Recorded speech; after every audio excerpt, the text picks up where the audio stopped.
Donc, bonsoir à tous. Bravo à tous ceux-là qui sont là depuis la première semaine jusqu'au début de cette deuxième semaine.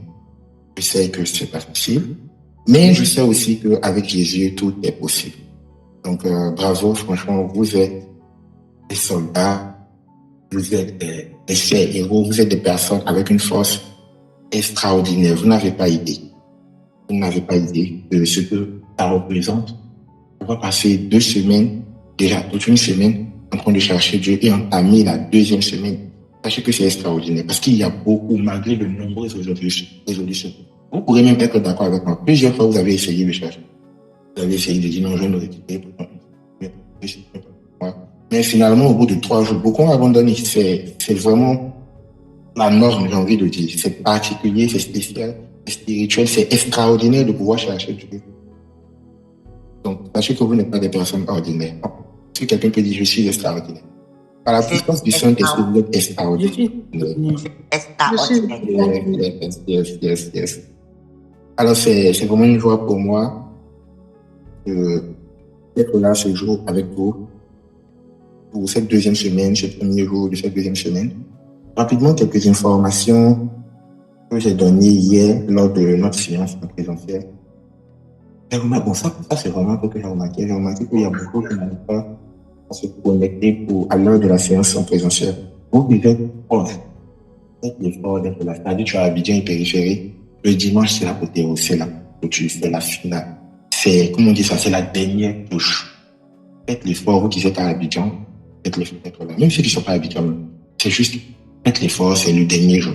Maintenant, pour ceux pour qui c'est vraiment impossible, mettez le lien. Parce qu'il y aura un lien qui sera partagé en direct. Mettez le lien pour que vous puissiez suivre. Parce que ça sera extraordinaire. Le Seigneur nous fait du bien durant tout ce temps. Et je sais que, à cette finale-là, bon, ça ressemble un peu à, je sais pas trop, ça ressemble un peu à des promesses, mais non, c'est pas vraiment des promesses. Et surtout, ça dépend de ce que j'ai dit à Dieu, puis ça dépend de ce qu'il m'a dit aussi. Voilà. Donc, s'il parle beaucoup comme ça, par rapport à ça. Autre chose que vous devez savoir, à partir de cette semaine, hier, le Seigneur nous a dit clairement que, en cette semaine, dans cette deuxième semaine de ODS, il va combattre par le sang. C'est-à-dire que la première semaine aura peut-être servi à mieux le connaître, à mieux le comprendre, à mieux savoir comment nous a racheté et tout. Mais dans cette deuxième semaine-là, en même temps qu'on sera en train de le connaître, qu'on sera en train de découvrir ses facettes, on va découvrir une partie de lui. Et cette partie-là, c'est la partie de Jésus qui combat par le sang et nous accorde le combat par le sang. Et il m'a dit de vous symboliser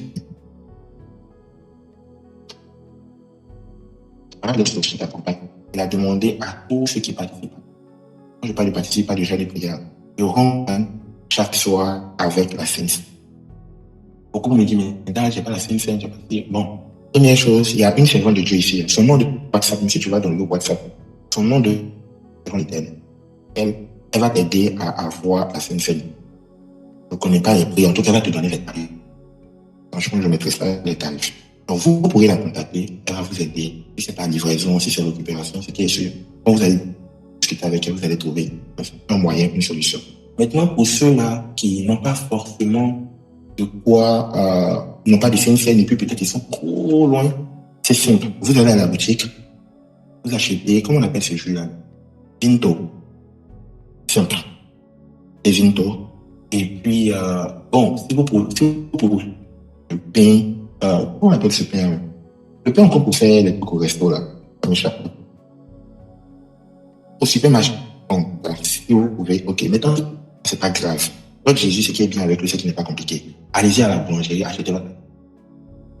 Est-ce qu'on se reprend? Allez-y à la boulangerie, achetez votre baguette.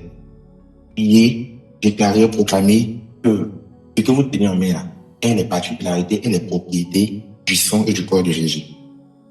Voilà, le pain libanais, le pain arabe, c'est ça. Et les particularités et les propriétés du sang de Jésus et du corps de Jésus. Priez, utilisez, si vous voulez, on va le reste. Même si c'est pas indispensable. Voilà. Pour ceux qui maîtrisent la cérémonie complète de la Sainte Seine, faites.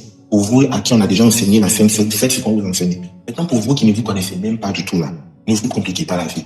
Priez sincèrement avec votre cœur. Dites à Dieu, Seigneur, que ce que je tiens est la propriété, les caractéristiques, les bénéfices qui se retrouvent dans le sang. Et vous priez en fonction de ce que vous voulez que cette Sainte Seine-là fasse dans votre vie. C'est tout. Je précise que cette Sainte Seine n'est pas orientée baptême, donc ce n'est pas que pour les baptisés. C'est pour tous ceux qui sont à ODS. Que tu sois baptisé par immersion ou par aspersion, que tu n'aies jamais vu la couleur de l'eau, c'est pas un problème. Tu prends parce que tu fais partie de ceux qui suivent ODS, c'est tout. C'est une action prophétique, c'est une instruction divine. Donc faisons l'effort ensemble de la suite. Ils vont rappeler ça jusqu'à la fin de ODS, les gens qui font les rappels des instructions. Donc c'est la nouvelle instruction qu'on ajoute à ODS, donc la dernière semaine qui arrive. Autre chose, c'est concernant les questions-réponses. Beaucoup de personnes ont beaucoup de questions. Mais en même temps, ces personnes-là n'osent pas poser leurs questions. Voilà pourquoi on a mis à votre disposition un lien où vous allez écrire toutes vos questions. Autant de questions que vous voulez. Ce n'est pas affaire de nom. Autant de questions. On est en train de s'organiser pour que, au plus tard, le samedi matin, où on sera en live avec les hommes de Dieu, et puis on va répondre aux questions, on va échanger, parce que le but n'est pas de vous faire crier waouh, waouh, waouh, waouh. Le but, c'est de vous emmener à la stature parfaite de Christ, à la connaissance de ce qu'il nous a fait. Est-ce qu'on se comprend? Bien, je me comprends.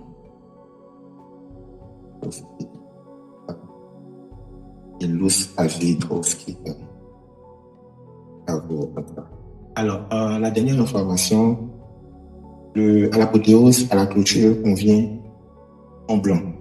Si tu n'as pas de blanc, c'est pas grave. Il faut juste habiller et puis prendre du blanc avec toi, c'est tout.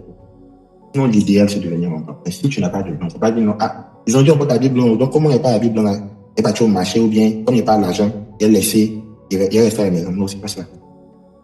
Ça, c'est juste une instruction. Aie du blanc sur toi. Ok? Et comme je le disais, je pense que c'est hier que je le disais, si vous voulez, venez avec les sociétés de vos familles. Jésus les attend à ce rendez-vous-là. C'est que le Seigneur nous fera énormément. Sans plus tarder, on va rentrer dans le temps d'enseignement. Nous recevons aujourd'hui un homme de Dieu assez particulier.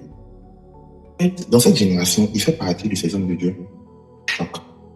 Celui qui me choque, c'est-à-dire, il ne répond pas aux standards habituels des hommes de Dieu. Je ne sais pas comment vous comprenez ce que je suis en train de dire. Mais quand je le vois, je ne vois pas le standard, les critères habituels des hommes de Dieu. Tu le croises dans la rue, bien tu le croises dans un coin là-bas, tu auras du mal à savoir que tu es face à une autorité spirituelle et apostolique. Pourquoi? Parce que c'est un homme simple, c'est un homme effacé. Mais au-delà de ça, c'est un homme cultivé, c'est un homme. La présentation est déjà là. Si vous me permettez, je vais lire rapidement. Le prophète Kibos Quadio est un amoureux de la parole. C'est d'ailleurs comme ça qu'il a connu le succès. En 2014, suite à ses recherches. Possédant un esprit critique, poussé et excité par la connaissance, le prophète Kibos a vu, entendu et vécu les vérités bibliques qui ont pour but aujourd'hui de rétablir la pensée de Dieu concernant l'essence véritable de l'homme et de la relation et de sa relation avec le Dieu. Comme on l'a dit tout à l'heure, en fait, je n'ai pas trop dit tout à l'heure que c'est un homme qui m'a marqué. Et vraiment, c'est sa présentation définit tellement ça, il m'a marqué. La première fois que je l'ai connu, c'était juste un post qu'il a fait. Il a fait un post sur Facebook et il parlait de la richesse du savoir. Mais quand j'ai fini de lire ce qu'il a posté, je me suis dit non, c'est pas possible. Parce que ce qu'il a posté là, pour ceux qui arrivent à en tout cas, tu vois que une partie de ce qu'il avait envie d'écrire. Tellement il a lu, il est en train d'écrire. Il a limité ce qu'il est en train d'écrire pour éviter, je vais dire, les données ou bien certaines situations, etc. Et depuis lors, je ne vais pas vous mentir, mon esprit s'est attaché à lui. Et c'est une personne, à chaque fois qu'il est venu à côté, chaque fois que j'ai eu l'occasion de l'enseigner, ou bien de lire ses posts, etc., je suis toujours dit, waouh, quelle profondeur. Parce que c'est un homme de profondeur, un homme de révélation. Une personne à qui Dieu a donné accès à ses trésors en ce qui concerne les mystères et les vérités catholiques. Aujourd'hui, nous recevons une autorité de Dieu, un excellent Dieu. Je vous invite, peuple de Dieu, avec ovation, avec acclamation, avec honneur et gloire. Bonjour à tous. Que la paix et la grâce du Seigneur soient avec nous. Je salue particulièrement l'homme de Dieu, Frère Alaoui, qui nous fait confiance ce soir afin que je puisse intervenir. C'est vraiment un honneur et un privilège et je bénis Dieu pour la vie de l'homme de Dieu parce que c'est quelqu'un d'assez sérieux dans le travail. Voilà, même pour quelqu'un qui ne connaît pas, qui ne l'a pas pratiqué, il suffit juste de voir la structure vraiment du ministère, d'un certain nombre de choses pour voir qu'il abat un travail. vraiment colossal. Et je pense que très bientôt, si Dieu fait grâce, je vais arriver physiquement là où vous êtes pour vous saluer parce que c'est quelque chose que, avec l'homme de Dieu qu'on a prévu depuis, voilà, mais je sens fortement dans mon cœur que je dois vraiment vous voir. Voilà, parce que je sens depuis quelques jours une affection particulière que le Seigneur est en train de mettre davantage dans mon cœur. Et je vais saluer aussi très rapidement les hommes de Dieu qui nous accompagnent aussi dans ce programme. Plusieurs déjà sont passés. Vraiment, ils ont donné des messages poignants, puissants. J'ai pris la peine d'écouter de façon succincte parce que je n'ai pas pu terminer le message mais de l'homme de Dieu, du prophète, sont en train de m'échapper. Prophète, comment il s'appelle? Moi, je lui dis son nom, sont en train de m'échapper. Mais j'ai pris la peine d'écouter son message. Et je pense que je vais prendre la peine comme ça aussi de m'asseoir et d'écouter aussi les messages de tous les hommes de Dieu, toutes les interventions qui vont avoir lieu, on va dire, jusqu'à la fin du programme. Donc vraiment, du Dieu, que Dieu vous bénisse. Les messages poignants pour la disponibilité, vraiment le cœur que vous avez mis à l'ouvrage. Et je veux enfin bénir le nom du Seigneur pour la vie du peuple de Dieu chaleureux et vaillant que vous êtes. Parce que comme votre père le disait tout à l'heure, ce n'est pas évident, ce n'est pas par la chair, ce n'est pas par la force qu'on arrive à faire ces choses, être là, prier, jeûner, être concentré sur ce que vous êtes en train de faire. ODS, c'est vraiment un programme de recherche spirituelle, c'est un programme de reconnexion, un programme d'ascension où Dieu nous fait la grâce non seulement d'entendre des messages puissants, mais aussi nous permet d'être dans une certaine dynamique spirituelle. Et je crois qu'après ce programme, elle va faire passer quelqu'un à un autre niveau de sa marche avec lui, à un autre niveau d'autorité, à un autre niveau de grâce de faveur. Alléluia. Donc vraiment, homme de Dieu, merci. Est-ce qu'on peut acclamer encore le Seigneur pour sa vie? Cet homme de Dieu puissant. Amen. Amen. La lecture. Et d'abord, je vais poser une question avant d'aller plus loin. J'ai vu dans les messages que j'avais reçus qu'il fallait activer la caméra. Est-ce que c'est une recommandation, pas dit incontournable ou bien ça dépend de l'orateur?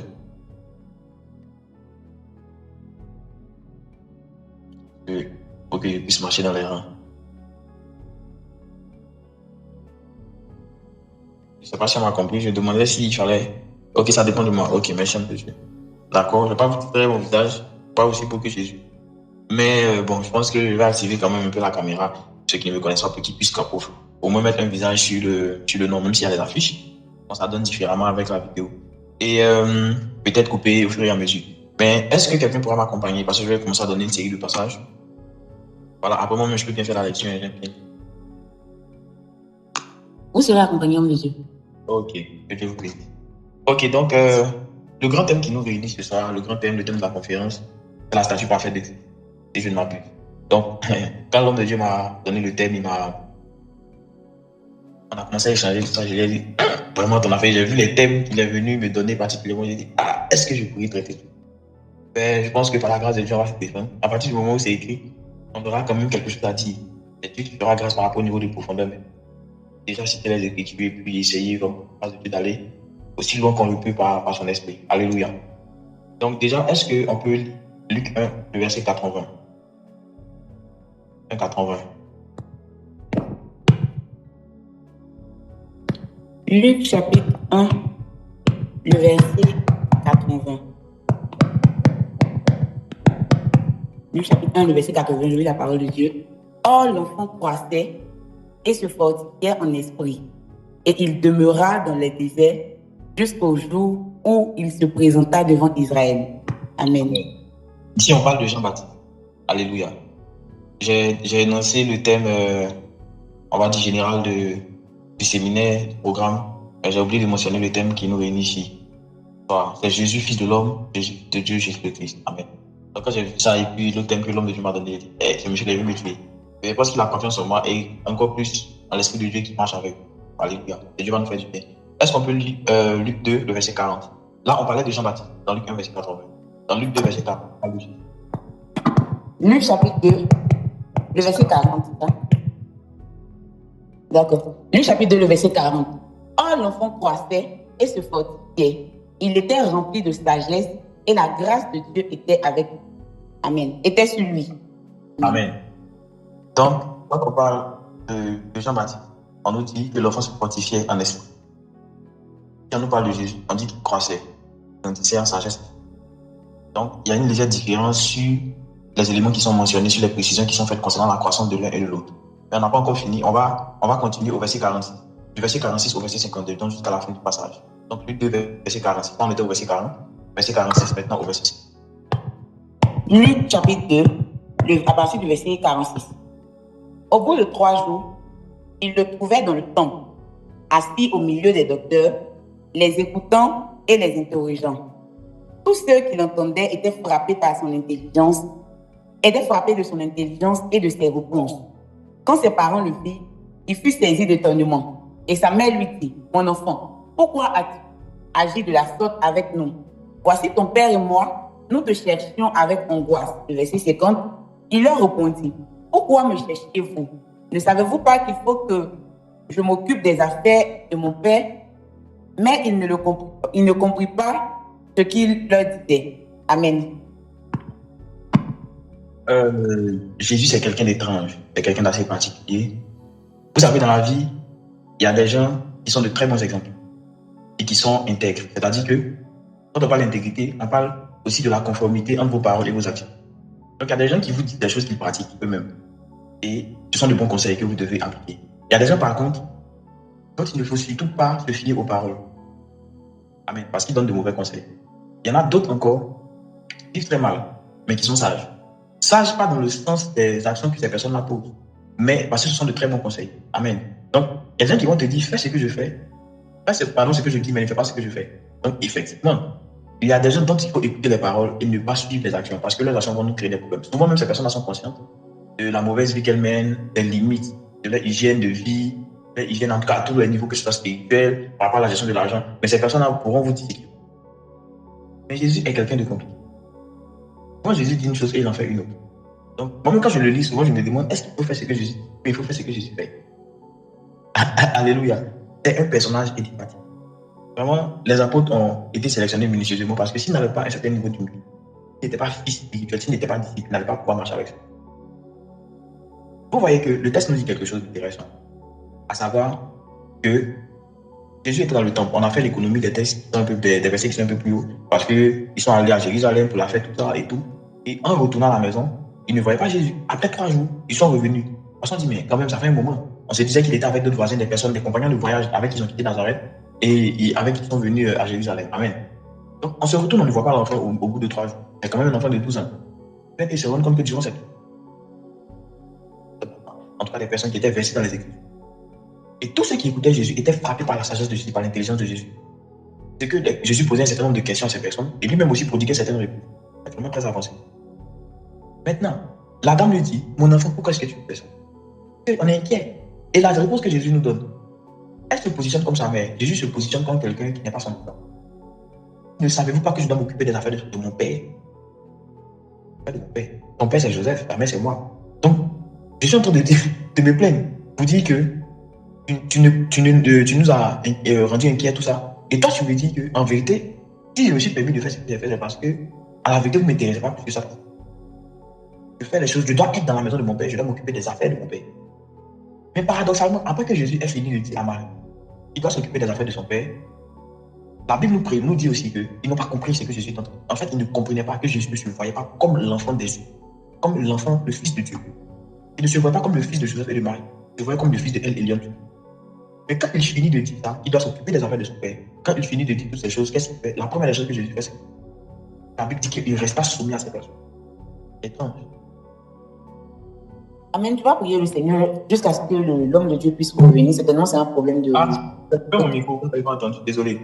Donc, j'étais en train de dire que, je ne sais même plus où je vais arrêter, puisque je parlais. Donc, je disais que Jésus, c'est quelqu'un d'énigmatique, qui, pendant qu'il te montre la droite, est capable de te parler de la gauche. Amen. Jésus peut te montrer la droite et va commencer à te parler de la gauche. Donc, c'est quelqu'un de très compliqué. Il faut vraiment être très concentré quand il te parle, parce que c'est un homme de mystère. Et aussi, le problème, c'est que Jésus ne parle pas clairement. C'est l'une de ses caractéristiques. Jésus parle en parabole. Les disciples ont dit, mais pourquoi est-ce que tu parles en parabole? Pourquoi est-ce que tu ne parles pas clairement à ces gars-là? Et il cite maintenant un verset. Mais la référence que Jésus nous cite, c'est Somme 70, verset 2, qui a été écrit par hasard. Il dit, il ne parlera pas des sentences. Dans le Nouveau Testament, qu'on utilise le mot sentence, mais il ne parlera pas des paraboles. Et le mot qui a étudié en hébreu, c'est machal, ça veut dire parabole, énigme, maxime, proverbe, tout ça. Donc Jésus parle de façon proverbiale, il parle de façon... Et on dit qu'il révélera les secrets des temps anciens. Donc, quand Jésus veut se confier, il ne parle pas clairement. Il utilise des. Quand Jésus va aller en profondeur, il commence à écrire. Amen. Donc, regardez avec moi. Je vais prendre la Bible, je ne sais pas si le fait d'écrire va normalement. Donc, regardez ce qu'on lit ici. Quand ses parents le virent, il fut saisi d'étonnement. Verset 48. Et sa mère lui dit, mon enfant, pourquoi agis-tu de la sorte avec nous? Voici ton père et moi. Nous te cherchions avec angoisse. Il leur dit, pourquoi me cherchiez-vous? Ne savez-vous pas qu'il faut que je m'occupe des affaires de mon père? La femme dit que ton père et moi, nous te cherchons. Et il dit, pourquoi est-ce que vous me cherchez? Je ne sais pas que je dois m'occuper des affaires de mon père. Mais ton père, c'est celui à côté de moi ici avec qui je suis en train de te parler. Donc, ce n'est pas ses affaires. Donc, on ne comprend pas de quoi tu parles. La Bible dit, mais il ne comprit pas ce qu'il leur disait. Verset 51 maintenant. Puis il descendit avec eux pour aller à Nazareth. Et il leur était soumis. Tu ne peux pas finir de dire ce que tu as dit là et te soumettre à eux. Sa mère gardait toutes ces choses dans son cœur. Parce que ce monsieur-là était traumatisant. Et Jésus croissait en sagesse, en statut et en grâce devant Dieu et Dieu. Alléluia. J'ai fini par comprendre quelque chose avec la Bible. C'est que la Bible, c'est vraiment. Moi, j'aborde la Bible comme vraiment une matière, une discipline spirituelle, intellectuelle. Souvent, quand vous prenez un texte, moi qui suis littéraire, quand on étudie les textes à l'école, quand tu prends un paragraphe ou tu prends une phrase, pour comprendre profondément ce qui est dit, soit il faut regarder ce qui suit, les phrases qui ont été dites avant, ou il faut regarder ce qui vient après. Parce que l'explication de ce que tu es en train de lire, là va venir. En fait, si Jésus croissait en sagesse, en stature et en grâce, devant Dieu et devant les hommes, c'est parce qu'il était soumis à Joseph et à Marie.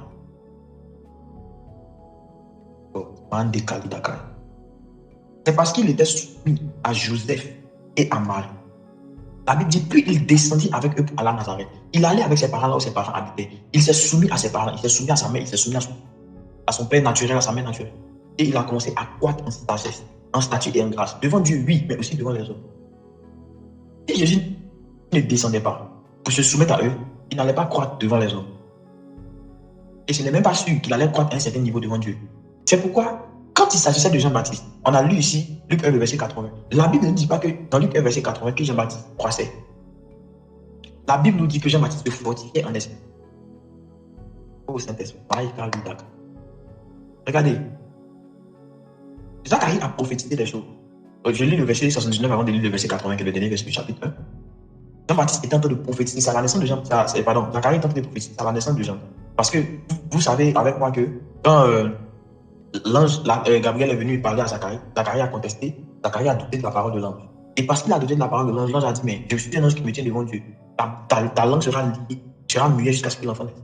Effectivement, Zacharie restait muet.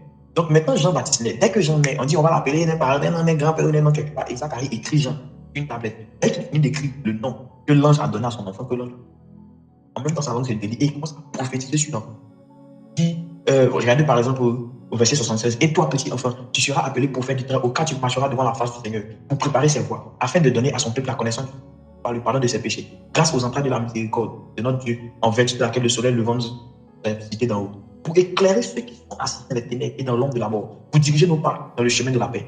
Maintenant, le verset 80 qui t'intéresse. Or, l'enfant croissait et se fortifiait en esprit. Et il demeura dans les déserts jusqu'au jour où il se présenta devant Israël. Mais c'est normal que Jean-Baptiste ne se fortifie qu'en esprit. Jean-Baptiste ne peut pas croire devant Dieu et devant les hommes. Parce que Jean-Baptiste, quand son père finit de parler sur sa vie, quand son père finit de dire voici ce que Dieu a dit, voici tout ce que Dieu a programmé sur toi, Jean-Baptiste ne descend pas à Nazareth, il ne descend pas dans la ville de ses parents, il ne descend pas dans la maison de ses parents. C'est vrai, là il était encore tout petit, il venait de naître. Ou bien il était né, il était tout petit. Peut-être le baptême de lui donner son nom. D'accord. Son père parle sur sa vie. Mais après Jean-Baptiste, c'était un enfant, et cet enfant-là, pour sa formation, il était très tôt dans le désert, il était encore enfant. Pour être formé par Dieu, pour être formé par l'esprit, pour être formé par les anges, pour être formé par beaucoup de choses. Quand on veut rentrer dans l'état de Jean-Baptiste, il y a des choses très complexes. Donc Jean-Baptiste, étant enfant, a marché sur, a vécu seul, n'a pas vécu avec des parents. Donc Jean-Baptiste ne pouvait pas croître en sagesse devant les hommes. Jean-Baptiste ne pouvait pas croître en sagesse devant les hommes. Et Jean-Baptiste ne pouvait même pas croître en statut devant les hommes. Parce que la statue fait allusion à beaucoup de choses. Quand on parle de la statue, on parle de la taille, on parle de l'âge adulte, on parle de. Comment on appelle ça? On parle de la durée de vie de toutes ces choses. Donc, le mot statue, ici en grec, c'est le mot Elikia. Amen. Et ce sont ces différentes définitions que ce mot-là revêt.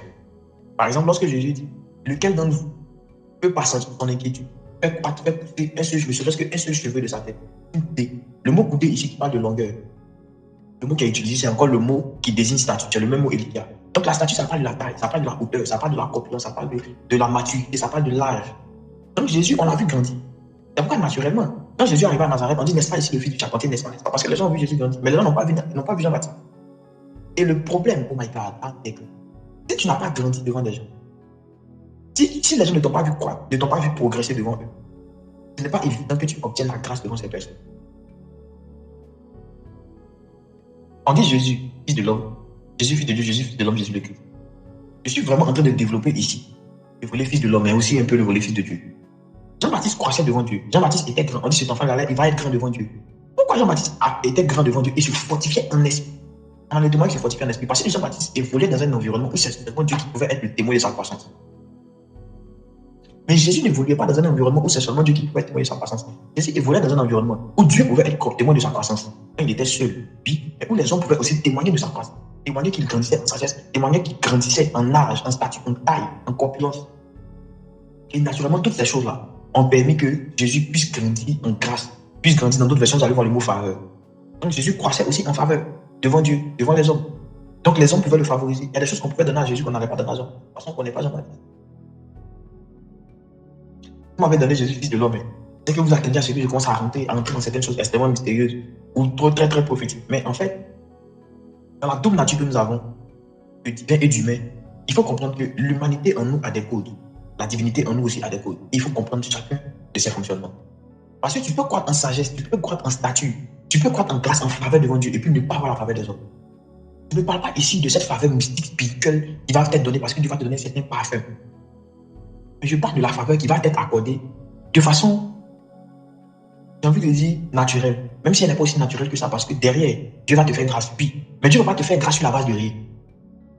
La grâce dont je parle ici, ce n'est pas une faveur méritée. C'est une faveur qui est méritée, c'est une faveur qui est grandissante parce qu'il y a des faits d'âme qui sont constatés. Toi, on ne t'a jamais ouvert au quartier. Tu n'as jamais essuyé les choses, tu n'as jamais servi tes parents. Pourquoi est-ce que Jésus, oh my God, pouvait croître en grâce ou en faveur devant les hommes? Parce que les hommes l'ont vu être soumis à ses parents. Si les hommes n'avaient pas vu Jésus être soumis à ses parents et qu'on était seulement resté sur la touche, sur la note de pourquoi est-ce que vous me cherchez? Je ne savais pas que je dois faire les affaires de mon père qui est dans les cieux. Et Jésus, là, il allait croître en grâce devant Dieu, oui, mais il n'avait pas croître en grâce devant les hommes. C'est parce que Jésus, aux yeux de tout le monde, était un enfant soumis à ses parents. Aux yeux de tout le monde, était un enfant poli. Aux yeux de tout le monde, était un enfant serviable. Jésus était quelqu'un qui était utile à sa communauté. Jésus était quelqu'un qui, à Nazareth, prenait part à des activités. Jésus était quelqu'un qui allait à la synagogue. Oh my God. Le jour où Jésus a pris les livres, la Bible nous dit quoi? Lorsqu'il a lu le rouleau, il a dit dans le rouleau du livre des questions de moi. Enfin, il a dit cette parole qu'on lit aujourd'hui, elle s'accomplit. Et la Bible nous dit que Jésus, comme il était, il est rendu à la synagogue. Donc, tous les sabbats, Jésus se rendait à la synagogue. Non seulement Jésus se rendait à la synagogue, mais Jésus servait dans l'église. Il servait à la synagogue, il servait dans sa communauté. C'était les Écritures. Donc, c'était pas compliqué qu'on lui donne les Écritures ce jour-là. Donc, il croissait en grâce, il croissait en faveur. En réalité, tu ne peux pas avoir la faveur. Je vais donner deux cas de figure. Tu ne peux pas avoir la faveur des hommes. Un, que tu ne sais pas, ou des hommes devant qui tu ne sais pas. Parce qu'en réalité, ce qui te donne d'avoir la faveur des hommes, c'est la serviabilité que les hommes vont observer te concernant. Soit ils vont dire cet enfant-là, il m'a été utile, il m'a servi, il a fait ci, il m'a fait ça. Ou bien je l'ai vu servir son père spirituel, je l'ai vu servir ses parents, je l'ai vu servir à l'église. Qu'est-ce qui a fait que les disciples de Jean, vous savez, il y a beaucoup de personnes qui ont voulu suivre Jésus, les a chassés. Mais qu'est-ce qui a fait que André et un autre disciple de Jean ont pu suivre Jésus? C'est parce que c'est Jean-Baptiste qui les a recommandés. Et pourquoi est-ce que Jean-Baptiste les a recommandés? Parce que c'était ses disciples, ils avaient la faveur de Jean. Ils avaient la faveur de leur père Jean. Et Jean maintenant pouvait dire, je vais vous confier à mon cousin. Ne négligez pas les rapports humains, ne négligez pas certaines choses. Ne négligez pas les membres de votre famille. Ne négligez pas les gens de votre service, de votre quartier, parce que vous avez besoin de la faveur des autres. Il y a des gens quand vous êtes au quartier, il y a un malheur qui arrive, les gens prennent tout le temps pour vous aider, ils ne sont même pas intéressés. Il y a d'autres personnes, quand on dit sa maison, te brûler, sortez les comblés, sortez les versets. C'est tout le monde qui se mobile, parce que tu as la faveur des autres, parce que tu as un caractère, tu as une façon de vivre, faire les choses, tu as une douceur. L'apôtre Paul dit que votre douceur soit connue de tous les hommes. Il est de notoriété que tu es doux, que tu es un homme qui s'inquiète des autres au quartier. Allez. Il y a des gens à l'église qui ont un problème, toute l'église se mobile. Regardez une dame comme Tabitha. Tabitha n'est pas revenue à la vie parce que Dieu a décidé qu'elle revienne à la vie. Tabitha est revenue à la vie parce que, oh my God, parce que l'église, la communauté ne voulait pas qu'elle meure. Tabitha était utile, Tabitha offrait des vêtements, Tabitha soutenait les veuves, les personnes. Donc, sinon, ces gens qui sont levés, ils sont allés. Est-ce que l'esprit de Tabitha mort pouvait aller contacter Pierre pour dire moi? Mais les gens à qui elle a fait du bien de son vivant, eux, ils pouvaient marcher pendant qu'elle était et intercéder dans sa parole. La faveur des hommes. Donc, la soumission vis-à-vis d'un homme va vous accorder la faveur de Dieu, va vous accorder de croître en sagesse, va vous accorder de croître en statut, va vous accorder de croître en traitement Dieu les hommes. On a parlé de statut parfait de Dieu. Statut. Là, je suis en train de parler de faveur. Mais pour croître en statut, Jésus devait être à ses parents. Il devait grandir, pour grandir physiquement, pour grandir physiologiquement, biologiquement, Jésus devait être ses parents qui allaient le nourrir. Je suis sûr que si on regarde Jésus et qu'on regarde Jean-Baptiste, Jésus était plus fort physiquement que Jean-Baptiste. Normal. Parce que Jean-Baptiste mangeait ce qu'il pouvait trouver. Elle est sauterelle. Je ne suis pas en train de jeter le discrédit sur Jean-Baptiste. J'aime Jean-Baptiste à un niveau que vous n'imaginez pas. Et j'aime son style de vie parce que c'est très spirituel, c'est très prophétique. Mais Jésus et Jean-Baptiste n'avaient pas les mêmes vies. Jean-Baptiste devait préparer le chemin d'un esprit dans la personne de Jésus. Jésus devait réconcilier Dieu avec les hommes. Il devait être en parfaite harmonie avec les hommes, en parfaite harmonie avec Dieu. Il devait être en parfaite harmonie avec les hommes, en parfaite harmonie avec Dieu. Jésus était tellement... Et j'ai dit quoi? J'ai dit, vous ne pouvez pas obtenir la faveur des gens que vous ne servez pas. Regardez avec moi quelque chose. Je vais lire Néhémie. Un texte de Néhémie, chapitre 1, le verset 11. Très rapidement. Néhémie 1, le verset 11. Dans le texte de Néhémie, qu'est-ce qui se passe? Néhémie demande à l'un de ses frères qui devait de Jérusalem. Il demande des nouvelles de Jérusalem, qu'est-ce qui se passe là-bas? Et on lui décrit la ruine. On lui décrit que le peuple est dans l'opprobre, dans l'humiliation, dans la honte. Donc, Néhémie ayant entendu que la ville où reposaient les sépulcres de ses pères était détruite, il n'a pas pu tenir, il est entré dans un jeûne, il était triste parce qu'il portait le fardeau de sa nation. Donc, il va prier maintenant pour demander au roi de le laisser rentrer chez lui, afin qu'il puisse rebâtir sa ville. Donc, il prie, il dit beaucoup de choses, et regardez le dernier verset du chapitre.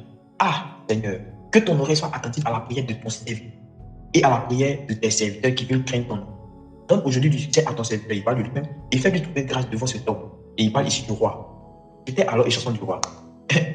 La prière que Néhémie est en train de faire là, vous pensez que c'est une prière où on prie pour que Dieu mette sur nous une énergie qui va faire que le roi va nous plaire. Enfin, on va plaire au roi, le roi va accepter ce qu'on dit, comme dans le cas d'Esther et tout. C'est bien beau que Dieu mette sur toi tout ça. Mais le souci, c'est que, comment faire pour obtenir la faveur du roi si tu n'essayes pas le roi?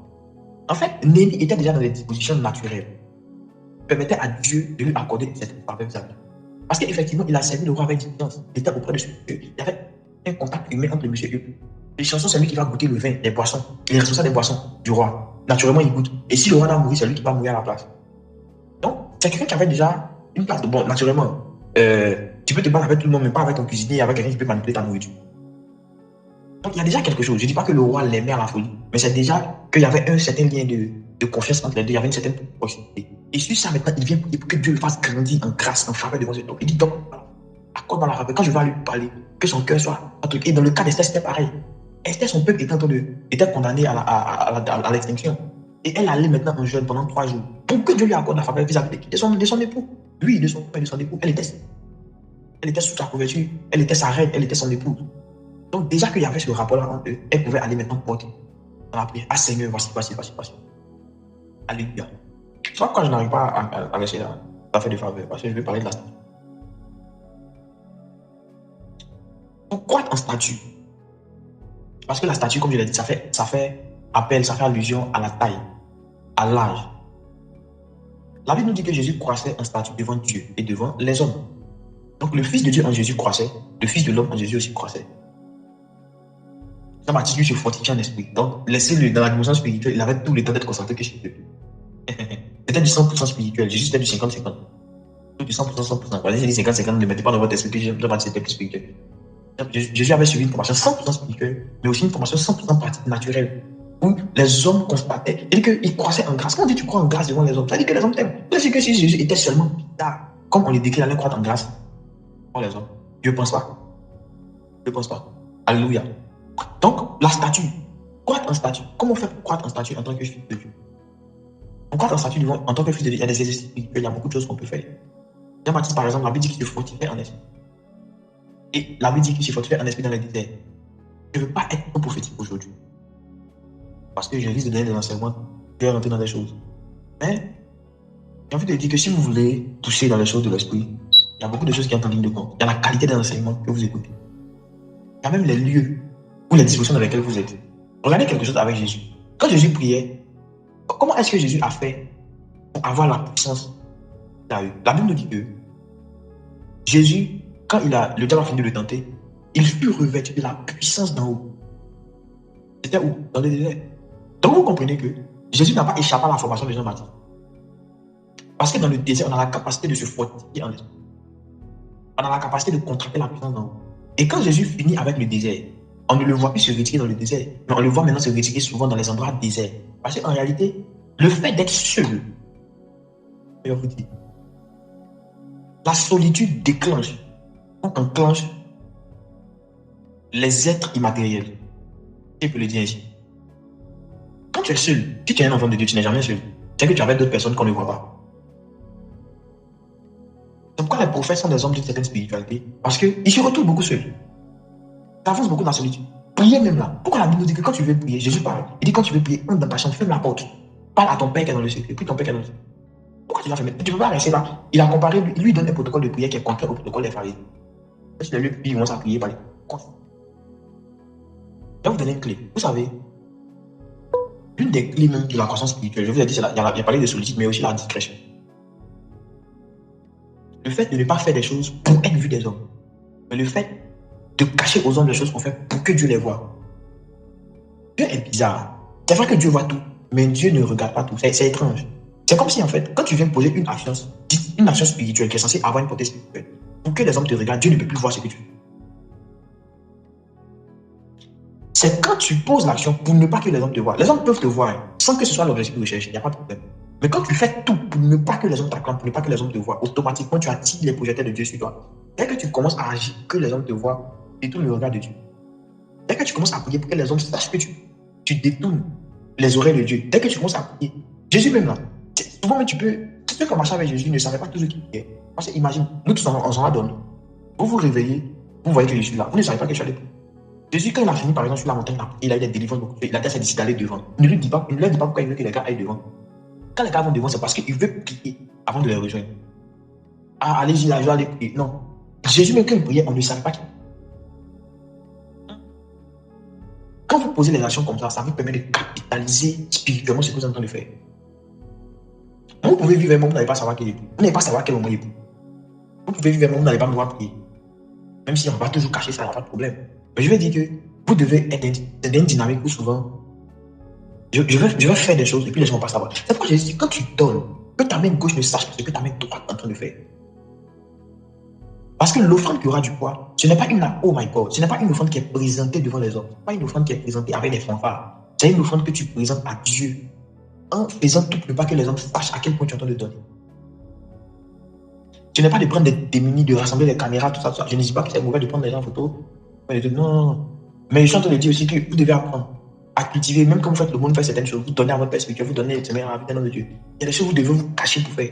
Pas pour être, on va dire, sournois, mais pour activer ce qui est invisible en vous rendant invisible. Oh. J'ai dit quoi? J'ai dit, pour activer souvent l'invisible, vous devez agir comme étant invisible. Parce que, oh Saint-Esprit, les choses que vous faites, tous les radars, en dessous des radars humains, souvent activent d'autres radars. Parce que si vous agissez et que les hommes vous voient, comme je l'ai dit, les choses cachées sont à Dieu. Donc vous agissez dans un domaine révélé, vous agissez devant les hommes. Vous ne pouvez pas aller plus loin que ça. Dieu a donné des protocoles, vous lisez. C'est pourquoi moi j'aime beaucoup Matthieu chapitre 5, Matthieu. J'appelle ça la construction du chrétien. Parce que là-bas, Jésus commence à donner des protocoles. Quand tu jeûnes, comment tu dois jeûner et puis tout faire pour qu'on te prenne pour quelqu'un qui ne jeûne pas. Comment tu dois prier et tout faire pour être le plus discret possible. Comment tu dois donner et tout faire. Donc Jésus est en train de dire que la discrétion est quelque chose. Pourquoi les 40 jours de Jésus, là, il n'a pas fait ça à Nazareth où ses parents étaient. Regardez Samson. Samson marchait avec ses parents et tranquillement, il a dit accorde-moi un instant. On ne sait pas s'il allait venir aller faire des soulager dans la bouche. Il allait la tuer, il est revenu, même pas là.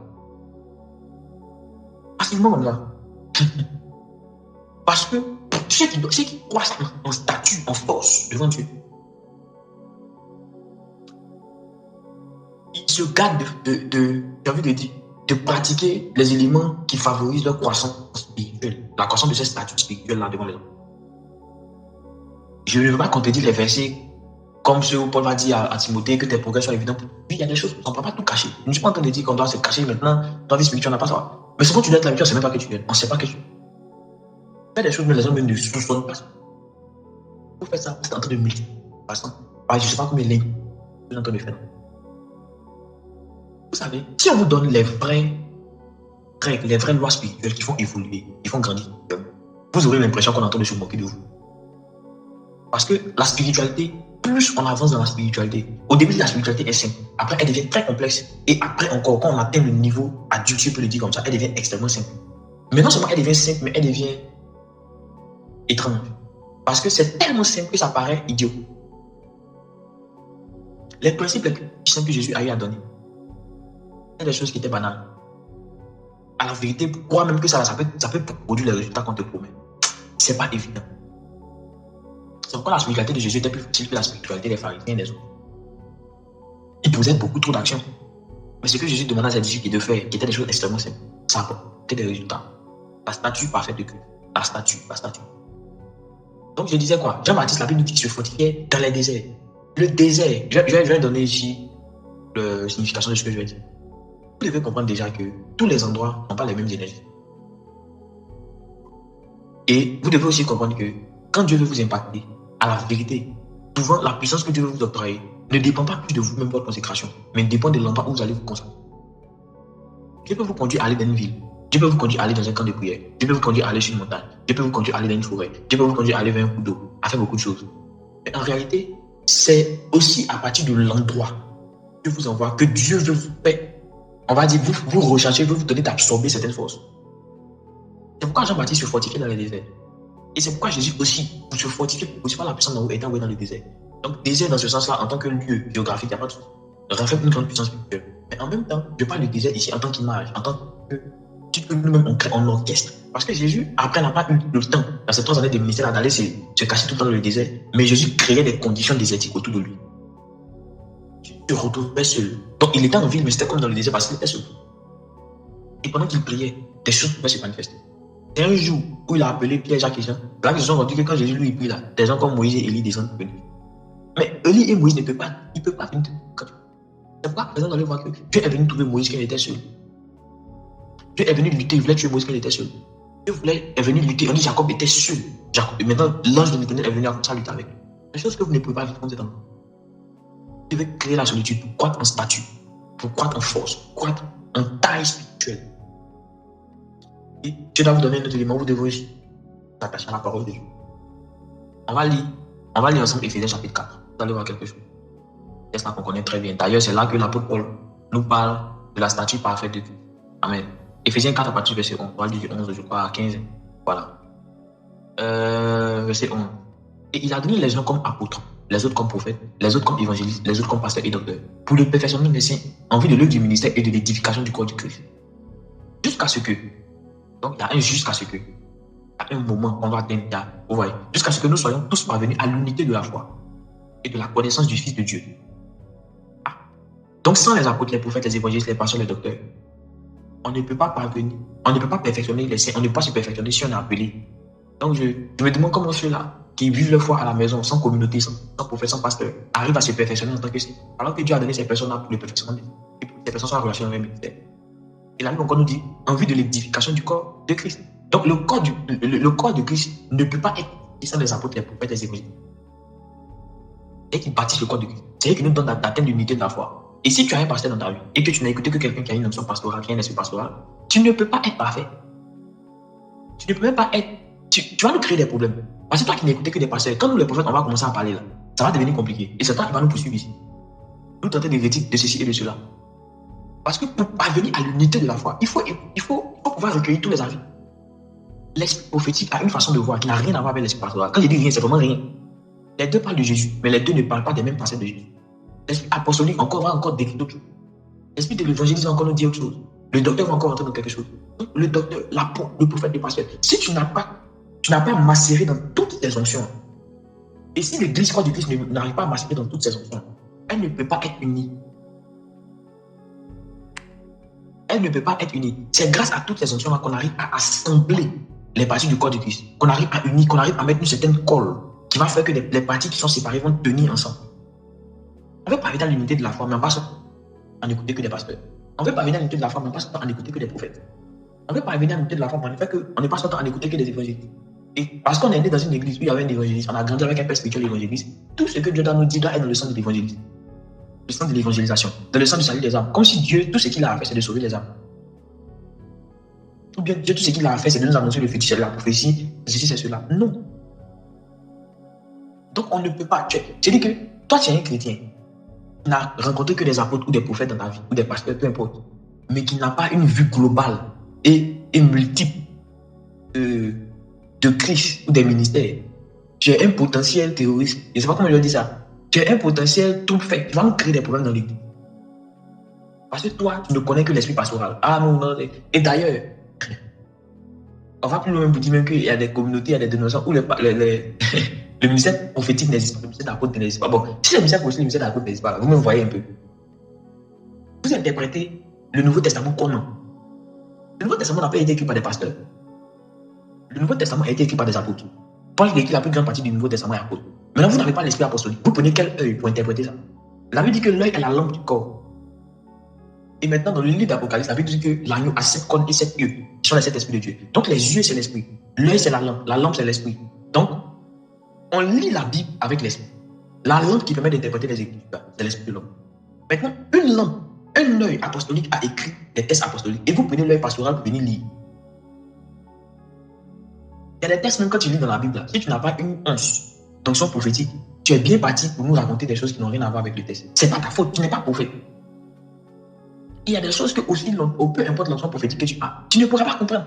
Parce que c'est du volet pastoral. Peut-être c'est du volet doctoral, c'est du volet d'un certain nombre du volet d'évangéliste. Il y a des choses quand tu lis dans la Bible, tu peux. Mais tu donnes ça à l'évangéliste, il va te décortiquer ça. Parce qu'il est né pour ça. Ton esprit est configuré pour ça, ses yeux sont capés comme ça. Vous savez que dans le règne animal, tout le monde ne voit pas les couleurs de la même façon. Par exemple, les hommes, on voit toutes les couleurs. Mais les animaux, on te dit que ceux-là ils voient en blanc, noir, ceux-là ils voient en rouge, ceux-là ils voient en ceci, ceux-là ils voient en cela. Bon, toi, tu ne fais que voir en rouge.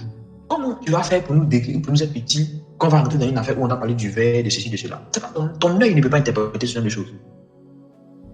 Donc, quoi en stature, pourquoi en taille, pourquoi spirituellement, pour être puissant, pour monter dans les choses de Dieu, il faut être quelqu'un qui poursuit apostolique, prophétique, évangélique, pastoral, doctoral. Parce que si tu laisses une seule de ces onctions-là, et si les différentes églises laissent une seule de ces onctions, ce n'est pas sûr qu'on puisse entendre. Parce que pour parvenir à l'unité de la foi, de toute façon, toutes les églises que Dieu va susciter, tous les mots que Dieu va susciter, s'ils ne sont pas apôtres, ils sont évangélistes, ils ne sont pas évangélistes, ils sont prophètes, ils ne sont pas prophètes, ils sont pasteurs, ainsi de suite. Comment ils vont faire pour s'unir si personne ne sait comment l'autre fonctionne? Si tu n'as pas des brides, tu n'as pas une petite mesure d'onction évangélique dans ton esprit, de compréhension des choses de l'évangélisme dans ton esprit, comment tu vas faire pour en sortir? Pas marcher. Ça ne peut pas marcher. Parce que quand l'évangile va commencer à parler, tu as dit qu'il n'est pas de Dieu. Quand le prophète, bon, nous on a voilà, donc quand le prophète va commencer à parler, on va dire oh, sorcier. Parce qu'il va commencer à développer la Bible avec une perception qui est envisageable. C'est pourquoi vous allez voir que Dieu est sage. Quand Dieu vous fait monter dans une onction, quand tu es prophète, il te fait passer avec des prophètes. Regardez, même dans le Nouveau Testament, la Bible nous dit quoi? Une vague de prophètes a quitté Jérusalem pour venir à Antioche. C'est là qu'ils sont venus prophétiser sur Paul.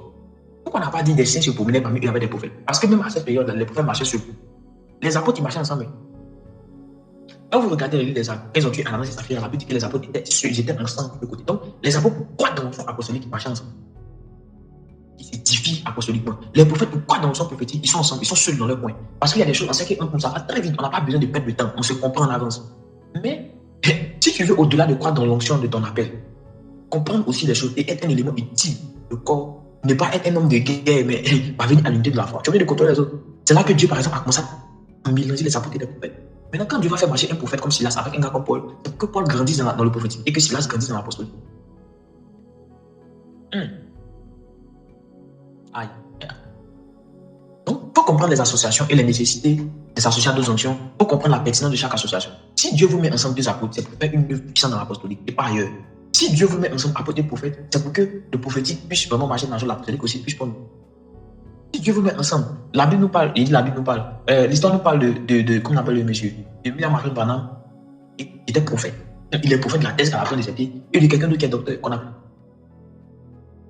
Et Gordon Michel, c'est lui qui a organisé le ministère de plusieurs hommes de guérison, les ministres de guérison, non, bien fait. Mais quand Branham s'est séparé de ce monsieur-là, son ministère est parti en vrille. Ça ne se passe pas comme ça. Hein. Même votre croissance, elle est rattachée à des associations. Votre destinée est rattachée à des associations. Il y a des gens, vous les perdez, vous êtes foutus. Si Dieu ne vous envoie pas quelqu'un d'autre de la même race que la personne, vous êtes foutus. Parce que Dieu a décidé que ce qui va vous équilibrer, là, c'est lui-là. Que ce qui va vous accorder telle chose, c'est lui-là. Il y a des gens, vous les perdez d'avoir vu vous mourir pauvre. C'est eux qui devaient venir réussir ou activer vos filles. Il y a des gens, vous les perdez, votre vie de sanctification sera bancale. Parce que c'est eux qui devaient être les garants de ce qui transmettent certaines choses. Pas ton jeûne, pas ta prière, pas ta méditation, pas tes efforts personnels. Il y a des énergies de sanctification que tu arrives à. Il est à un autre niveau de la chose. Ça signe une présence près de toi. Il y a des choses qui passent dans ta vie. Et le fait qu'ils soient auprès de toi, ça te communique des choses. Ça te communique des choses, ça te communique. Il y a des gens, même leur simple présence décourage certains petits musulmans. Dès qu'ils s'éloignent un peu, tu commences à avoir des puissances qui manifestent. C'est spirituel. Parce que tu ne connais pas les êtres avec ce gars-là. Tu ne connais pas les anges qui passent avec ce gars. Il y a des gens qui sont à côté de vous, vous avez envie de prier. Moi, j'aime l'apôtre Edou, ou des trucs du Nigeria. Quand l'apôtre Edou est en train de prier, même si tu n'avais pas envie de prier, tu as envie de prier. Parce qu'il a tellement contracté la chose qu'il est devenu l'atmosphère de la chose. C'est une atmosphère de prière. Voici, il y a mon frère ici, le professeur Soro, il est en train de nous suivre, il est venu Dieu pour sa vie, un excellent secteur de Dieu. J'expliquais comme ça à lui et puis à d'autres personnes, et il a le fait à plusieurs reprises. La première fois que je suis rentré dans l'église de l'apôtre Arnold Boyon, je suis arrivé, moi, les invitations, où tu dis, tu vas venir quelque part, moi, si tu m'as invité dans ton église, l'église arrive avant toi, parce que l'heure que tu m'as donné, c'est l'heure. Donc, je suis arrivé. Et puis bon, l'homme de Dieu est arrivé très tôt, hein. C'était occupant. Quand l'homme de Dieu est arrivé, je ne savais pas qu'il était là. Il a commencé à parler en langue. Il y a quelque chose qui a commencé à se faire. Ça a parlé en langue. Et je vois maintenant l'homme de Dieu qui arrive. Ah, comprends. Parce que les hommes, les humains que vous voyez là, les enfants de Dieu, les serviteurs de Dieu, on se promène avec des choses. On se promène avec des grâces. Il y a des gens, quand vous allez commencer à les côtoyer, quand vous allez les écouter une fois, deux fois, trois fois, vous allez commencer, quand vous allez lire la Bible, vous avez l'impression que votre intelligence, votre QI spirituel a augmenté. Vous lisez la Bible, vous comprenez certaines choses. C'est pas quelque chose de naturel. Alléluia. Ce n'est pas quelque chose de naturel. C'est une affectation de grâce. N'est-ce pas que les gens qui sont allés dans la tente d'assignation avec Moïse ont commencé à prophétiser en un jour? C'est quelle formation que Moïse leur a donnée? C'est quel exercice que Moïse leur a donné? Dieu a simplement pris de l'esprit. Parce que les esprits sont transférables. Les grâces sont transférables. Donc si vous voulez croître en grâce, si vous voulez croître en statut, dans la puissance, moi quand je parle de statut, j'aime parler de puissance, du poids, de la taille spirituelle, de la hauteur dans l'esprit. Vous devez vous frotter. Je vais terminer ce qui est chez les ministères. Les professeurs des symboliques de ministère et de l'éducation du corps de Christ. Jusqu'à ce que nous soyons tous, on dit tous, parvenus à l'unité de la foi et de la connaissance du Fils de Dieu. Donc ça veut dire que même pour la connaissance du Fils de Dieu, Dieu a libéré, à relâcher les secrets. Quand tu es seul à la maison, tu vis ta vie chrétienne comme toi. Et puis tu dis que tu connais Jésus. Tu fais comment connaître Jésus? Alors que Jésus dit qu'il a relâché des professeurs. La Bible ne nous dit pas dans ce passage que nous avons tous reçu l'Esprit de Dieu. Donc chacun reste dans son coin. Le Saint-Esprit va nous enseigner toutes choses. Le même Dieu qui a mis dans la Bible que le Saint-Esprit, quand il va venir, va nous enseigner toutes choses.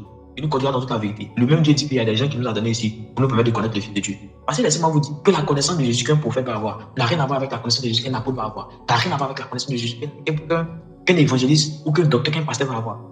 Et j'en prends pour preuve les 7 églises de l'île d'Apocalypse. Regardez comment Jésus se présente aux églises d'Apocalypse. Il se présente à telle église. Il dit, je suis sûr, oh my God, j'aime trop l'église. Il se présente à l'église d'Éphèse comme celui qui marche au milieu des 7 gens de Dieu et qui a dans sa main droite les 7 étoiles. Vous savez, les 7 gens de Dieu, c'est les 7 églises, les 7 types d'églises que Jésus suscite. Et les 7 étoiles, ce sont les 7 types de serviteurs de Dieu qui établissent les églises.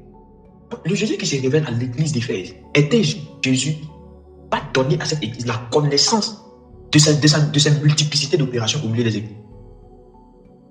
L'église d'Éphèse est une église qui comprend comment une église apostolique fonctionne, qui comprend comment une église prophétique fonctionne, qui comprend le fonctionnement d'une église qui est chapeautée par un évangéliste, une église qui est chapeautée par un docteur, par un pasteur, par quelqu'un qui a un ministère beaucoup plus sacerdotal ou qui a un ministère beaucoup. Comprendre ce que j'appelle les 7 esprits de Dieu.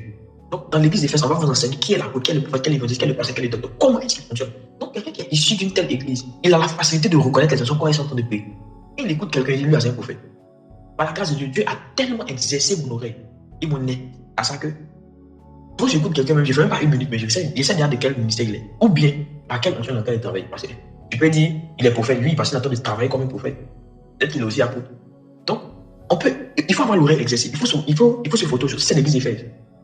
À l'église de Pergame, il dit, je suis celui qui a dans la bouche une épée à deux tranchants. Donc, connaître le Fils de Dieu. Si tu veux connaître Jésus, le Jésus qu'on va t'expliquer, dont on va te parler à Pergame, qui a dans sa bouche une épée aiguë à deux tranchants, n'a rien à voir avec le Jésus dont on va te parler à comment on appelle ça, à Éphèse. Parce que le Jésus d'Éphèse, c'est le Jésus de la diversité des ministères, des opérations, des églises. C'est lui qui suscite des églises avec différents mandats. Le Jésus de l'église de Pergame, c'est un Jésus particulier qui peut vous enseigner la parole de Dieu avec un certain niveau de précision. Point faux. Le Jésus de l'église de Pergame est le Jésus des docteurs. C'est une église doctorale. Vous regardez tout ce qui va se passer. Je présente comme celui qui a dans sa bouche une épée aiguë à deux tranchants. Ok, la parole de Dieu. Et il dit à celui qui vaincra, je lui donnerai la manne cachée. On parle de la manne, il y a la nourriture qui est la parole de Dieu. Encore, ce qu'il reproche à cette église, c'est que cette église-là, ils ont laissé l'enseignement, la doctrine des Nicolaïtes. Donc tout ce que Jésus dit aussi, est là à propos de l'onction doctorale, du ministère doctoral. Il se présente comme lui-même le Dieu qui a la parole dans sa bouche. Et à l'église d'Éphèse, il dit, je connais tes œuvres, ton travail, ta persévérance. Je sais que tu ne peux éprouver, tu ne peux supporter les méchants, que tu as éprouvé ceux qui se disent apôtres, mais qui ne le sont pas et qui les ont trouvés menteurs. Ce que j'ai contre toi, c'est que tu as abandonné ton premier amour. Donc tu as éprouvé ceux qui se disent apôtres. L'église d'Éphèse a la capacité d'éprouver des gens qui se disent apôtres et d'identifier leur ministère apostolique ou de l'invalider. Parce que c'est une église apostolique. L'église de Thyatire est une église prophétique. Il se révèle à l'église de Thyatire comme celui qui a les yeux comme une femme de feu, les pieds comme. Il dit ce que j'ai contre toi, c'est que tu laisses la femme Jézabel qui se dit prophétesse. Donc là où l'église d'Éphèse sait reconnaître les apôtres, l'église de Thyatire sait reconnaître les prophètes. Mais il y a une précision que j'appelle, que je vais expliquer ici. Je vais ouvrir et refermer très rapidement la parenthèse. C'est qui doit rendre un prophète ici très humble. Concernant l'église d'Éphèse, il dit tu as éprouvé ceux qui se disent apôtres, mais qui ne le sont pas. Il les a trouvés menteurs. Donc, dans le ministère apostolique, il y a des méthodes qui peuvent très facilement te permettre de reconnaître un faux apôtre. Mais dans le ministère prophétique, ce n'est pas ton don prophétique ou tes méthodes peuvent, mais quand tu dis ça, ne te garantissent pas forcément de reconnaître que tel. Parce qu'un faux prophète, ce n'est pas par la grâce de Dieu. Il y a des faux prophètes qui sont, dont la fausseté ou en tout cas, une déviation est apparente. Donc, pour ces personnes, on n'a pas besoin d'un don particulier. Tu as vu de la part de Dieu, un certain nombre de choses, c'est évident pour tous que c'est des gens qui ne sont pas. On doit dévier. Mais, il y a des gens qui allaient les regarder, vous allez leur donner le bon Dieu sans confession. Ils vont travailler, exercer, ils vont prêcher, tout sera parfait. C'est là maintenant que le Jésus de l'église de Thyatire, le Dieu des esprits des prophètes, va vous aider. Parce qu'à l'église de Thyatire, il dit je suis celui qui les cœurs et les reins. Ce ne sont pas les prophètes de l'église de Thyatire qui sont les cœurs et les reins. C'est le Jésus de l'église de Thyatire qui sont les cœurs et les reins. C'est lui qui a les yeux comme une femme de feu. Donc, dans le ministère prophétique, il faut vraiment être. Même si Dieu t'a donné un détecteur de sorcellerie, de ceci, de cela. Bon, il y a des gens qui ont une certaine grâce, d'accord. Mais il est plus difficile. J'ai envie de dire d'épingler un faux prophète qu'un faux apôtre. Parce qu'un faux apôtre, vous pouvez utiliser des méthodes pour éprouver son apostolat. Excusez-moi. Mais un faux prophète, c'est pas évident. Un faux prophète peut être un excellent enseignant. Un faux prophète peut être un excellent tomature. Bref, je préfère faire la parenthèse. Et je pense qu'on n'aime pas souvent parler des faux prophètes. En un prophète, on peut parler des vrais et des faux. Mais le souci, c'est que souvent, c'est des gens qui ne comprennent pas le ministère par les faux prophètes. Je le dis toujours. Si tu ne comprends pas le ministère prophétique et que tu enseignes sur les faux prophètes, plus 90%, 70% des choses que tu vas dire concernant les faux prophètes, là, ça sera aussi les pratiques des vrais prophètes. Parce qu'on ne reconnaît pas d'abord les prophètes par leur pratique. On les reconnaît par leur esprit. Un prophète qui te demande l'argent, c'est un faux prophète. Bon, quand Élie arrive sur la ville de Sarepta, il ne lui donne aucun message de la part de Dieu. Et il lui dit donne-moi à manger. Ce qui te reste pour vivre, c'est que tu dois manger et puis mourir. Donc, si tu dois mourir, tu vas mourir. J'aime souvent dire que la bienséance s'oppose souvent au ministère prophétique. Quand on parle de bienséance, on parle des conventions, des règles de savoir-vivre, un certain nombre de choses. Mais Jésus, le prophète par excellence, arrive chez un gars qu'on appelle Zachée. Zachée ne l'a jamais vu, ce n'est pas son nom, son cousin, son nom. Et on va manger chez toi aujourd'hui. Et 12 personnes. À la taille d'un monsieur qui n'a rien demandé. Il n'est pas bienséant. C'est pourquoi quand on lit la Bible, on dit jugez par vous-même, est-ce qu'il est bienséant pour un homme d'avoir les cheveux longs? Qui vous a dit que Dieu juge tout l'homme? La bienséance là. La bienséance, c'est le volet humain, c'est le volet diplomatique, c'est pour certains humains, c'est pour un certain niveau de maturité. Mais si on doit juger, les résultats de la cheveux doivent être longs par rapport à la bienséance et l'apôtre Paul. Et ça, non. Il n'était pas bienséant que Samson ait les cheveux qu'il avait. Mais Dieu ne peut pas limiter Samson par la bienséance. Samson, même sa vie était très bizarre. Parce que la Bible dit que Dieu avait mis dans le cœur de Samson l'amour des femmes étrangères. Je veux pousser ici, quelque part. Regardez. Moi, quand je regarde, est-ce que je peux dire ça? Encouragez-moi. Si ça vous intéresse, je vais sortir quelque chose. Oh, Saint-Esprit, my God. Vous savez que, au jour d'aujourd'hui, moi, je n'en veux pas à Delilah. Regardez quelque chose, mais je vais vous dresser un tableau. Samson, en fait, vous devez comprendre que Samson et Delilah étaient deux espions, chacun pour le compte d'une agence. Samson était un espion de Dieu pour Israël. Delilah était une espionne aussi des Philistins.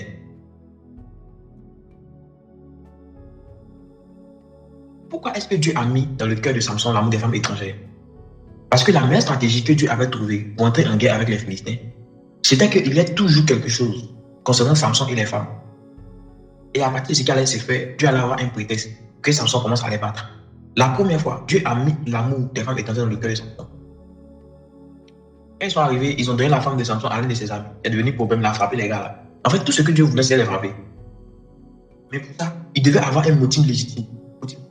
Donc on dit là, voici la femme, on va te la donner. La promesse a été faite, et puis finalement, on va la donner à quelqu'un d'autre. Donc, quand j'entends qu'on dit souvent que non, le problème de Samson, c'était le sexe ou l'amour des femmes étrangères. Le problème de Samson n'a jamais été l'amour des femmes étrangères. Parce que c'est Dieu qui a mis dans le cœur de Samson l'amour des femmes étrangères. La Bible, c'est écrit dans Chutant. Donc, je ne sais pas, quand on me dit ça, qu'est-ce qu'on entend de dire exactement? L'amour des femmes étrangères était la stratégie que Dieu avait permettre à Samson d'entrer chez les Philistins. D'ailleurs, pour aller plus loin, dans cette affaire de Delilah, est-ce que Samson n'a pas tué les 5 points de Le problème de Samson, ce n'était pas Delilah. Parce que Delilah voulait obtenir le secret de Samson. Il n'avait qu'à ne pas lui donner son secret, ça c'est le premier point. Mais Delilah avait une mission. D'ailleurs, cette mission, elle ne l'a pas reçue dès le départ. Elle était avec son gars. Un matin, des gens fortunés, puissants. Il n'est pas dit les dirigeants de sa nation sont venus lui dire voici la mission qu'on va tâcher. Elle a accepté. Après, il pensait qu'elle avait vraiment le choix. Maintenant, quand elle accepte, elle est pleine poissure, elle veut ton secret, elle veut ceci, elle veut cela. Dieu venait à Samson, il n'a pas confié son secret à Delilah. Et de la manière dont Delilah voulait gagner le cœur de Samson pour atteindre un objectif, je pense que Samson lui aussi devait gagner le cœur de Delilah pour la retourner contre les prophètes. Mais il n'est pas allé au bout de la compréhension que Dieu voulait qu'il ait. Je ne suis pas en train d'insulter l'intelligence de Samson, parce que pour moi, Samson est l'un des hommes les plus sages. La sagesse que Dieu a utilisée avec Samson, ce n'était pas la sagesse de son siècle. Parce que déjà, il était interdit pour lui d'aller vers les femmes étrangères. Donc quand Dieu utilise Samson, c'est très choquant la façon dont il utilise Samson. Déjà même ses cheveux, mais ce n'est pas comme tout le monde. C'est pas comme tout le monde, il ne consomme pas d'alcool. Le rason ne touche pas sa tête. En plus de ça, comment on appelle ça? Pas faire les femmes étrangères. Donc sa vie, là, il y a beaucoup de choses compliquées. Parce que Dieu utilisait une sagesse particulière. Et quand vous lisez l'histoire de Samson, Samson était un homme qui maîtrisait beaucoup les ennemis.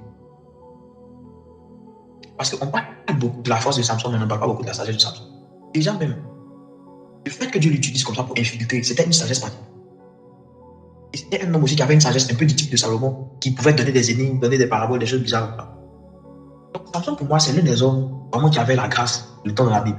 Et pour ceux qui ne le savent pas, Samson ainsi que les juges du livre des juges, il y en a eu 12. Othniel, Ehud, Shamgar, Zaï, Jephthé sont nombreux comme ça. Le dernier juge. Il y en a eu 12. Et ces juges-là, ils interviennent après Josué. Ils ont travaillé à la conquête du territoire, à la préservation du territoire, à l'administration, à beaucoup de choses. Et pour moi, les juges dans l'Ancien Testament sont la préfiguration des apôtres. Parce que leur ministère est sensiblement pareil à ce que Jésus fait avec les apôtres, à ce qui se passe avec les apôtres après la conquête. Donc les juges étaient des apôtres. Les juges étaient des envoyés. Et quand vous lisez, moi je me suis posé une question quand je lisais la Bible. Je dis, mais attends, quand je regarde les juges, ce n'étaient pas les sacrificateurs, ce n'étaient pas les prophètes. Mais ils avaient une intimité bizarre avec Dieu. Lisez l'histoire de Gédéon. Gédéon parlait à Dieu comme s'il était prophète. Et j'ai compris en faisant, et par la grâce de Dieu. Si vous voulez, c'est une question que je me pose depuis 2015, donc il y a eu la réponse peut-être 8 ans, 9 ans après. Dieu m'a fait comprendre que les juges étaient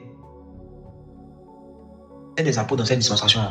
Et j'ai compris même, dans l'Ancien Testament, que le ministère apostolique est intervenu encore avant le ministère prophétique. Parce que de Moïse jusqu'au juge, c'est le ministère apostolique. C'est pourquoi on n'allait pas beaucoup entendre parler de prophète. Moïse, on parle de lui en tant que prophète. Regardez Josué, il n'y a aucun verset qui dit dans la Bible que Josué est prophète. Si on appelle prophète, ça ne me dérangera pas, mais en vérité, le ministère de Jésus était plus comme celui d'un juge, d'un libérateur, d'un guerrier. Un ministère apostolique, un ministère de conquête de territoire, de stratégie, de beaucoup de choses. Les juges qui vont venir après, ils ressemblent à Jésus, ils travaillent dans la continuité de ce que je dis. Donc, pour pouvoir établir cette civilisation, bâtir cette nation-là, Dieu avait besoin d'avoir l'apôtre. Moïse l'apôtre. Moïse était prophète, il était apôtre. On a mis en avant son ministère prophétique parce qu'on ne peut pas trop vous parler d'apostolique à cette époque. Mais moi, quand je lis l'histoire de Moïse aujourd'hui, pour moi, Moïse a ouvert la voie à la dispensation apostolique. Et cette dispensation, elle a couru jusqu'à Samson. Et à partir de Samuel, maintenant, on est rentré dans le prophétique. Parce que pour moi, Samuel, c'est comme l'un des tout premiers prophètes authentiques, le précurseur de l'ère prophétique. C'est pourquoi c'est à partir de Samuel que vous allez voir qu'il y a l'école des prophètes. Pourquoi après Jésus, on ne voit pas l'effusion des prophètes? On voit beaucoup des libérateurs qui. Mais quand Samuel arrive, on a des écoles de prophètes un peu partout. On a des prophètes qui se promènent, qui prophétisent avec des instruments de musique. On a vraiment quelque chose de terrible dans le prophétique. Amen. Okay. Donc vraiment, je pense que demain, on va poursuivre sur beaucoup de choses. On a essayé de dresser un peu un certain nombre de choses sur la croissance par rapport à la statue. Il y a beaucoup de choses qui vous peuvent permettre de croître en statue. Se fortifier un esprit dans le désert. Donc, vous retirer dans les endroits naturels, c'est bien. Et je pense que de vous dire que Dieu ne peut pas vous exaucer dans le but, ne peut pas vous quitter. Vous avez l'opportunité, vous pouvez aller dans les endroits. Il y a la nature, c'est un calme. Parce que la ville aussi est saturée de beaucoup de choses, tant sur le plan spirituel. Et voilà, sur le plan psychologique, ainsi de suite. Être à la campagne, l'air que vous respirez, mais n'a rien à voir avec ce que vous respirez ici. Aussi, il y a des choses. Voilà, je peux vous parler avec certaines passions. C'est pratique que je suis en train de donner. De là, c'est le cœur qui prie. L'atmosphère dans laquelle vous priez, les motivations dans lesquelles vous priez, vous lisez la Bible, toutes ces choses-là, c'est déterminant. Alléluia. Et on a parlé de croître devant Dieu et devant les hommes. Parce que Jésus ne croissait pas en statut seulement. Donc, je ne vais pas seulement vous parler d'une croissance spirituelle. Je vais aussi vous parler d'une croissance devant les hommes. La croissance devant Dieu. Si vous êtes des Christ, vous êtes des chrétiens, vous êtes à l'image de Jésus et non à l'image de Jean-Baptiste seulement. Vous n'allez pas seulement vous fortifier en esprit. Vous allez croire devant Dieu et devant les hommes. Puis, bien entendu, parmi encore les chrétiens, il y a des gens qui auront plus un ministère qui ressemble à celui de Jean-Baptiste, à celui de Jésus. C'est besoin que Dieu veut atteindre avec eux, que Dieu fait. Mais Jésus voulait qu'on soit équilibré à un certain niveau. Et est-ce que je ne vais pas vous dire ce texte-là avec lequel on va terminer? Je pense que demain, on va peut-être commencer par ça. Dans Luc, oui, Luc chapitre 16, chapitre 16, le verset 8, je lis ça rapidement. 16, le verset 8. J'aime bien cette partie-là, ce verset, parce que, comme je vous l'ai dit, quand Jésus explique ces choses-là, il est bizarre. Et on a fait trop compliqué. Luc 16, le verset 8, je lis la parole de Dieu. Ah non, je suis au verset 17. Le chapitre 17, Luc 16, le verset 8. Le maître loua l'économe infidèle de ce qu'il avait agi prudemment, car les enfants de ce siècle sont plus prudents à l'égard de leurs semblables que ne le sont les enfants de la lumière. Je reprends. Le maître loua l'économe infidèle de ce qu'il avait agi prudemment, car les enfants de ce siècle sont plus prudents à l'égard de leurs semblables que ne le sont les enfants de la lumière. Ici, l'économe, le maître, pardon, est censé être Dieu. L'économe, c'est toi, c'est moi, c'est l'administrateur des biens de Dieu. Si vous lisez bien le texte, on nous parle de fidélité. Après même ce verset-là, au verset 9, il dit, si vous êtes fidèle dans peu de choses, Dieu vous confiera des grandes choses. Mais Jésus termine par la fidélité. Donc ici, celui dont on parle n'a pas été fidèle. Je ne sais pas si vous comprenez ce que je suis en train de dire. Tout le texte là, en fait, ce que le maître voulait voir à la base, comme vertu, chez l'économe, chez l'intendant de ses biens, le gestionnaire de ses biens, c'était une fidélité dans la gestion. Maintenant, ce gars-là, il savait qu'il n'était pas fidèle. Mais malgré qu'il n'était pas fidèle, il a vu que là où il y avait une carence dans sa fidélité, dans sa gestion, il a pallié cette carence-là. Il s'est rabattu, faute de fidélité, il s'est rabattu sur la sagesse. Donc, comme il n'a pas été fidèle, il a usé des stratégies. Et malgré que le maître voulait voir chez lui la fidélité, il a fini par le louer, non pas pour sa fidélité, mais pour. Et de ce que ce gars-là était plus sage à l'égard de ses semblables que les fidèles. Si Jésus dit que les fils de ceux sont plus sages à l'égard de leurs semblables que les fidèles, ça veut dire que Jésus veut. Ce n'est pas une louange qu'il est en train de faire ici, à l'égard des enfants de Dieu. Au contraire, il est en train de nous parler. Vous dites que vous n'êtes pas sage dans la gestion de vos rapports. J'ai remarqué que les païens sont plus sages dans leur rapport avec les semblables que les enfants de Dieu sont avec les semblables. Il y a une sagesse dans la gestion. Ça veut dire qu'il y a des choses qu'on peut apprendre avec des païens. Notamment, comment fonctionner avec les hommes. Et je vais dire une phrase sur laquelle je vais m'arrêter. Si on veut, par exemple, fonctionner dans le domaine des affaires, les chrétiens ne sont pas prêts pour les affaires. Parce que les affaires ne demandent pas seulement de l'intégrité. Les affaires demandent de la prudence. dit soyez saints comme des colombes. Oui, mais soyez prudents comme des serpents. Est-ce que tu peux être comme un serpent? Est-ce que tu peux opérer comme un serpent? Parce que la simplicité de la colombe ne va pas te donner de prospérer dans certaines sphères. C'est la prudence du serpent qui va t'aider. Dans certains domaines. Les Libanais prospèrent en Côte d'Ivoire parce qu'ils sont sages à l'égard des semblables. Ils sont prudents. Il y a des choses qu'ils savent, il y a des choses qu'ils font. Quand on te dit de faire, va commencer à sortir les vestiges parce que ça ne t'arrange pas. Lisez bien le test de l'économe prudent. Vous allez voir ce qui se passe là-bas. Et puis on dit que le maître le loi. Comment Jésus peut nous donner une histoire comme ça? Il a cité un exemple. On dit ce gars-là, il est plus sage. Dieu même dit qu'il est plus sage à l'égard de ses semblables que les fils de la nuit. Et ce qu'il a fait, ce qu'il a posé comme action, Dieu estime que c'est la prudence dont il devait, enfin, la prudence qu'il devait manifester. Et que les fils de la nuit manquent à manifester. Ils sont en train de faire. Alléluia. Que Dieu vous bénisse, que sa paix et sa grâce soient sur vous. Je pense qu'on a introduit, on a essayé de vraiment taper beaucoup de choses, toucher à beaucoup de choses de tout. Par la grâce de Dieu, demain, on va aller